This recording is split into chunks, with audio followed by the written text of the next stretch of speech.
We looked today at a Crimewatch appeal from January 1987, which then becomes increasingly more strange. Delving into the newspaper archives, this rabbit hole led me through proves real life is even stranger and horrifying than anything in fiction. And maybe just to pause a moment and think twice before you open an abandoned chest. The second photograph is of Lytton Hamilton. We want to trace this man in connection with another murder in London. On the 15th of November last year, 21-year-old Victor Roddle was stabbed to death in Herbert Road in Tottenham. Lytton Hamilton is also 21. He's slim, and although this photograph doesn't show it, his face is rather pock-marked. We believe he's recently been in London or Birmingham. If you've seen him anywhere, please ring us straight away. In 1986, Lytton Hamilton had stabbed and killed Victor Roddle over outstanding drug debt. As the Crimewatch appeal aired, Lytton Hamilton was already in hiding. Most people who knew Lytton Hamilton were terrified of him. He had the nickname as Slice, which was due to him carrying at least 3 knives, and he had no hesitation in using them. Even in the pettiest of arguments, or even if someone had looked at him, he was an incredibly dangerous man. After the killing, Lytton Hamilton moved in with an ex-girlfriend in Bristol, thinking it would be the best place to lie low. What was not known to Lytton Hamilton was about his ex-girlfriend. She had since become a full-blown drug addict and prostitute. The prostitute had already managed to upset all her neighbours, and they had felt her being given a council house had brought down the area, with men repeatedly entering her home all hours of the night. Lytton Hamilton didn't know about his ex-girlfriend's fall into the murky world of addiction, the disgruntled neighbours, or the house he was now hiding in, that was being used as a brothel and drug den. Lytton Hamilton was now hiding out in a house with a big red light on it.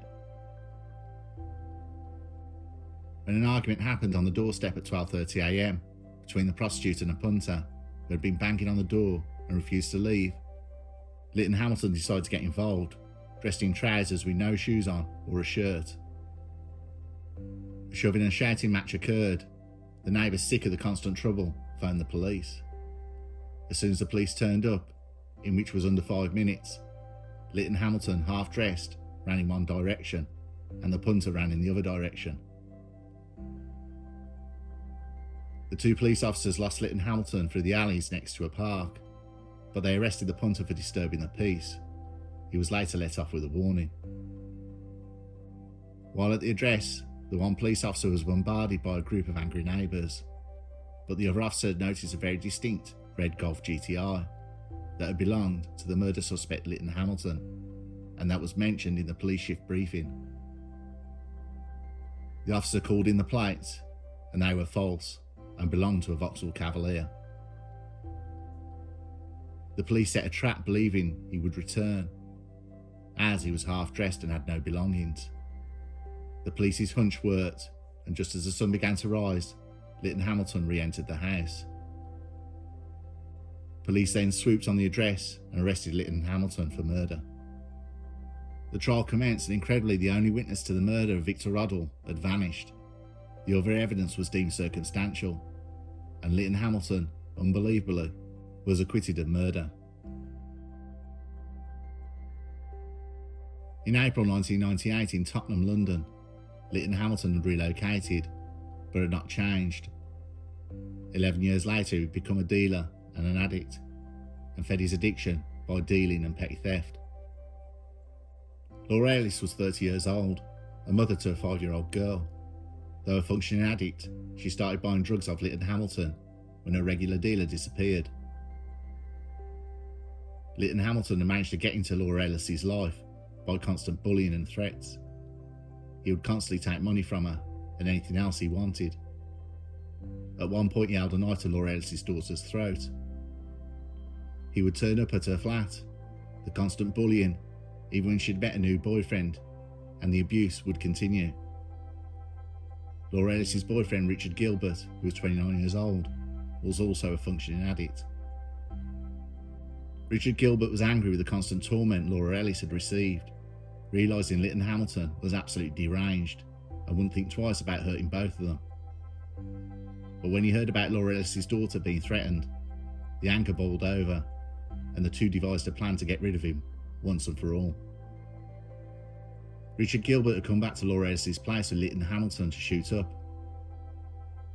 And as Lytton Hamilton passed out, Laura Ellis injected him with a fatal dose.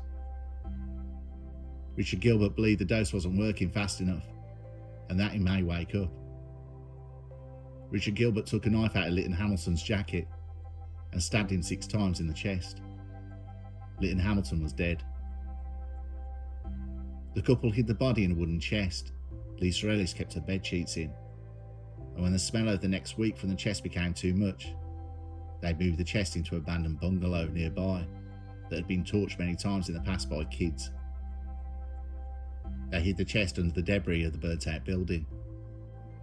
The half-burnt-out bungalow had become a regular hangout for school kids in the area. Weeks later, an 11-year-old girl spotted the chest in the abandoned building. She uncovered the debris over the top of it and then opened it up.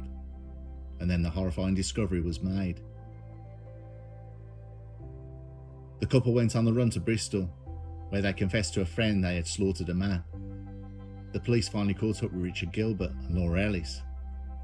Richard Gilbert pleaded guilty to murder. Laura Ellis was released by police and then promptly rearrested. When an autopsy proved the dose Laura Ellis had given to Lytton Hamilton was a fatal one. In December 1999, in court, Richard Hallwell of the prosecution said the murder was twofold: revenge for the threat to Laura Ellis's daughter, and to rid them of Lytton Hamilton once and for all. Richard Gilbert pleaded guilty to murder and received life in prison. Laura Ellis pleaded not guilty to murder, but was found guilty by the jury. She was also sentenced to life in prison. Nothing more has appeared about the couple in the newspaper archives since the conviction. As I said in the beginning, truth is more stranger and horrifying than fiction, and this Crimewatch rabbit hole that it led me down is just as intriguing as it is tragic. But as a storyteller, I must release a balanced account. But if I must comment on this case, it has stayed with me every day since I uncovered it.